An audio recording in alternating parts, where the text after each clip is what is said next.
নমস্কাৰ welcome to MB formation আৰু আমি আছো আমাৰ প্ৰজেক্ট ফায়াৰফ্লাইট আৰু আজি হৈছে 7 ডিসেম্বৰ আৰু আমি কৰিবলৈ গৈছো এই স্লেবখন কাষ্টিং এতিয়া মই এটা কথা ক'বলৈ গৈ অতি দুখিত যে অসমত যোনটো আমাৰ 90% স্লেব কাষ্টিং হয় 90% স্লেব কাষ্টিং ভুলকে হয় কিহৰ কাৰণে যোনটো সঠিক মেটেৰিয়েল পৰিব লাগিছিল সেই মেটেৰিয়েলটো নপৰি কিবা এটা বেলেগ এটা মেটেৰিয়েল পৰি গৈছে আৰু সেই বিষয়ৰ মই আপোনালোকক ডিটেইলছত ক'ম কিন্তু এই ভিডিঅ'টো নকওঁ বেলেগ এটা ভিডিঅ'ত ক'ম আজি আমি ক'ম যে আমাৰ স্লেব কাষ্টিঙৰ সময়ত আমি কেনেকৈ কোৱালিটিখিনি কণ্ট্ৰল কৰোঁ প্ৰথমতে আমি স্লেব কাষ্টিঙৰ কাৰণে যিখিনি মেটেৰিয়েল আনিছোঁ সেই মেটেৰিয়েলখিনি ভেৰিফাই কৰিব লাগিব আৰু আমাৰ ওচৰত আপোনালোকে দেখিবলৈ পাইছে 5/8ৰ শিলগুটি আৰু প্লাছ আমাৰ জোনটোৰ পৰা যোনটো আমাৰ বালি ওলায় মিনছ অলপ গুটি থকা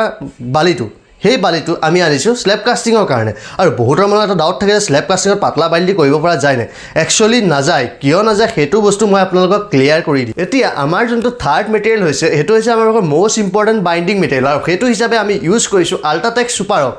আৰু আমি যেহেতু এই ফায়াৰফ্লাইটো ফাৰ্ষ্ট ক্লাছ এগ্ৰিমেণ্ট কৰিছোঁ ফাৰ্ষ্ট ক্লাছ এগ্ৰিমেণ্টত আমি সদায় টাটা ষ্টিল আৰু আল্ট্ৰাটেক ছুপাৰ চিমেণ্টে ইউজ কৰোঁ এতিয়া এইখিনি ইউজ কৰাৰ পিছতো আমি এটা ৰেচিঅ' মেইনটেইন কৰিব লাগিব এতিয়া ৰেচিঅ' মেইনটেইন কৰিবৰ কাৰণে আমাৰ টীম এজন এনি টাইম মেচিনটোৰ ওচৰত থাকে যোনে 1.5-3 M20 যোনটো ৰেচিঅ' হয় সেই ৰেচিঅ'টো এনি টাইম কণ্ট্ৰল কৰি থাকে 1.5-3 আৰু মই যে কৈছিলোঁ আপোনালোকৰ স্লেবত 90%ৰে ভুল কাৰণ আপোনালোকে কি কৰে গম পায় আপোনালোকৰ যোনটো ঢালাই পাৰ্টি আছে ঢালাই পাৰ্টি এলাহৰ কাৰণে আপোনালোকে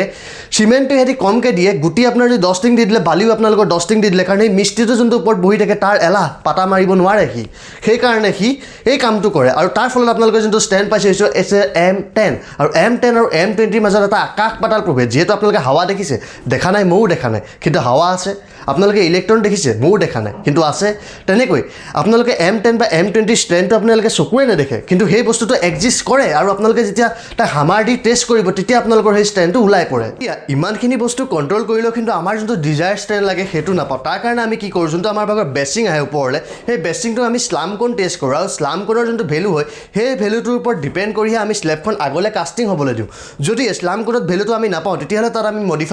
মডিফাই কৰি আকৌ ৰিকাষ্টিং কৰোঁ এতিয়া আপোনালোকে স্ক্ৰীণতটো দেখিয়ে আছে চব আৰু যোনটো নেক্সট পইণ্ট হৈছে মোৰ হাতত এই দুডাল ৰডটো দেখিছে এই দুডাল ৰডৰ কাম হৈছে এডাল আমি ৰাখিছোঁ 5.5 ইঞ্চি আৰু এডাল ৰাখিছোঁ আমি 5 ইঞ্চি এতিয়া এই 5.5 আৰু 5 ইঞ্চিটো কিহৰ কাৰণে ৰাখিছোঁ জানেনে আমি যিহেতু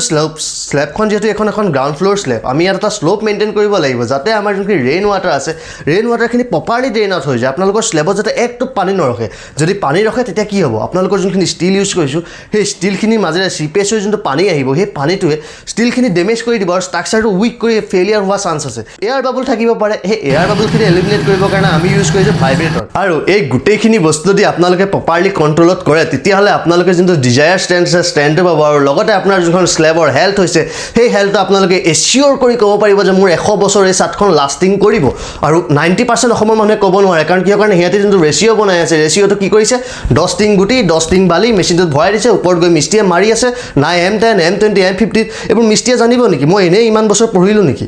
চাওক এজন ইঞ্জিনিয়াৰ যিহেতু পঢ়িছে পঢ়াৰ মানে কিবা এটা নলেজ তেখেতে গোটাইছে মিস্ত্ৰীতকৈ বেছি নলেজটো আছে সেইকাৰণে আমি ইঞ্জিনিয়াৰ চ' সেই বস্তুটো সদায় বিলিভ ৰাখিব